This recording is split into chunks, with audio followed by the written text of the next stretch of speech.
This video is brought to you by NordVPN. In times of crisis, governments often see their approval ratings skyrocket as part of what's known as the rally around the flag effect. Unfortunately for Benjamin Netanyahu, the reverse seems to have happened in Israel, where the Prime Minister's polling has declined steeply since Hamas's unprecedented attack over a week ago.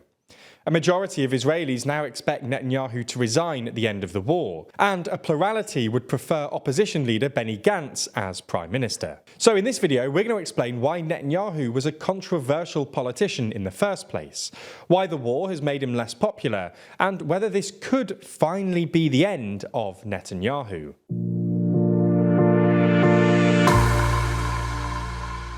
So let's start by explaining why Netanyahu was mired in controversy going into this conflict.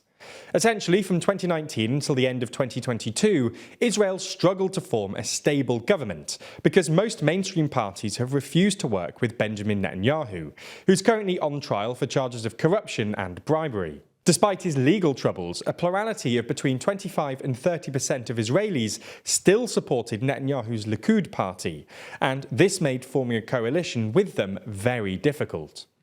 Israel suffered through 4 elections in 2 years, trying to sort this out, until, in June 2021, the opposition parties finally agreed to a diverse coalition government composed of 8 parties, including everyone from the right-wing Israeli nationalist party Yamina all the way through to the Arab Islamic party Ram. Inevitably, however, the coalition eventually collapsed, leading to more elections at the end of last year. Again, Likud won about 25% of the vote, but this time Netanyahu decided to form a government by allying with a whole load of right-wing Israeli nationalist parties, including perhaps most notably Itamar Ben-Gvir's Jewish Power Party, whom he had previously ruled out as coalition partners. Netanyahu's government was always going to be controversial, and polling from Israel's Channel 13 just a few weeks after the election found only 21% of Israelis approved of the new government, compared to 55% who disapprove. Basically, all of its key policies were unpopular, and Netanyahu would have lost his majority if another election was held. Originally, Netanyahu tried to assuage voters' concerns by promising to rein in his allies' more extremist tendencies, telling the English-speaking press that his coalition partners were joining him, he wasn't joining them, and that he'd have, quote, 2 hands on the steering wheel. Unfortunately, that's not really how things turned out. It became immediately apparent that Netanyahu and Ben-Gvir had different visions for their government. In their respective victory speeches, for example, Netanyahu promised a national government that will look after everyone, while Ben-Gvir announced that, quote, the public voted for a Jewish identity, and the time has come for us to be the landlords of our country. In the end, Ben-Gvir won this internal battle, knowing that Netanyahu depended on him for his parliamentary majority, and that another bout of political instability would be worse for Netanyahu than it would be for him. Ben-Gvir and his ideological allies were able to push Netanyahu around on a whole load of issues by essentially blackmailing him with the threat of withdrawal. This is what happened with the controversial judicial reform bill, which basically intended to limit the power of the Israeli Supreme Court and allow the Knesset to overrule it with a simple majority. Netanyahu was keen on this because it would have essentially protected him from his various legal challenges, while Ben-Gvir was keen on it because he saw the Supreme Court as an obstacle to his more controversial policies. Anyway, when they were first proposed, the reforms sparked massive protests across Israel, and in April, even senior ministers within Netanyahu's Likud party demanded that he at least delay the reforms. This political tactic of introducing something controversial, then delaying its implementation until public interest has waned, is something Netanyahu has done many times in the past, and originally it looked like that was the plan.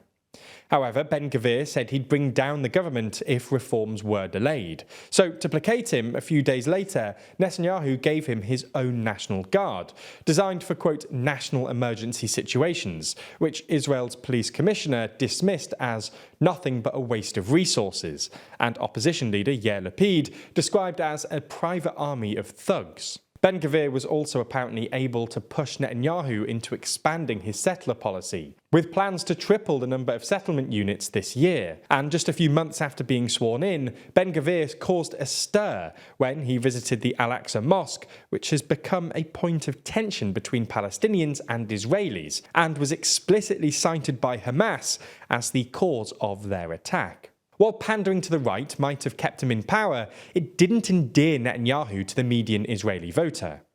Before last week's events, the latest polling we could find gave Netanyahu a net approval rating of -32, and his Likud party had fallen behind the opposition in the polls.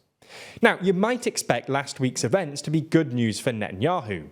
After all, in times of crisis, governments often experience a rally around the flag effect, when voters put aside their partisan differences and get behind the government to get through the crisis.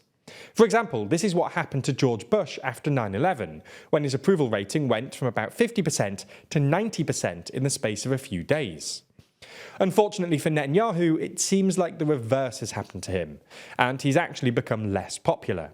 Mariv polling from last week found that the government coalition would win just 42 seats if an election was held today, well down from the 64 it currently has, and the Israeli public would prefer National Unity leader Benny Gantz as Prime Minister over Netanyahu by a 19-point margin. Another poll by Dialogue Centre found that 86% of Israelis see last week's events as a failure of leadership, and over 3/4 think that the government is mostly responsible. Perhaps most worryingly for Netanyahu, that same poll found that a 56% majority of Israelis expect Netanyahu to resign after the war is over. This is presumably because Netanyahu has long positioned himself as Mr. Security, promising Israelis that he was the only politician that could keep them safe. Obviously, that's been somewhat undermined by last week's events, especially because many security chiefs publicly warned Netanyahu that the division incurred by his controversial judicial reform bill was putting Israel's overall security at risk. So, what happens next? Well, a lot depends on how successful the coming ground invasion ends up being, but history doesn't bode well for Netanyahu here. Israeli leaders are often brought down by wars. This is what happened to Golda Meir after the 1973 Yom Kippur War, to Menachem Begin after the 1982 invasion of Lebanon, and to Ehud Olmert after the 2006 war with Hezbollah. Nonetheless, Netanyahu is nothing if not a survivor, so we'll just have to wait and see if he can pull one more trick out of the bag. With news like this constantly filling the headlines, it's easy to feel like the world's getting less safe. Fortunately, when it comes to your digital safety, NordVPN has your back. It's an unfortunate reality that online scams and phishing attacks are on the rise, with us constantly bombarded with emails from our banks, social media accounts, and annoying newsletters we forgot we even signed up to. It's easy to click the wrong thing.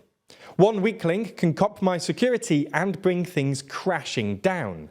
With the protection of NordVPN, though, you can use their threat protection features to identify potential suspicious links. Even if you did reach a suspicious website, NordVPN's data encryption tools would protect against a number of other attacks, like malicious man-in-the-middle breaches. Even if things do go wrong, NordVPN's dark web monitoring is always scanning for your details and passwords, and can actively notify you before you even notice. Plus, if you sign up to a 2-year plan using our link, you'll not only get a massive discount, but you'll also get 4 extra months totally free. We've been told that sometimes when people hear us talk about NordVPN, they open up a new tab and start searching, but they don't use our link. I'm certainly glad that they do use the service, but you only get the discount and you support the channel through that link. So if you're trying to improve our journalism by signing up for Nord, use our link when you do, and you'll get their great service at a discount.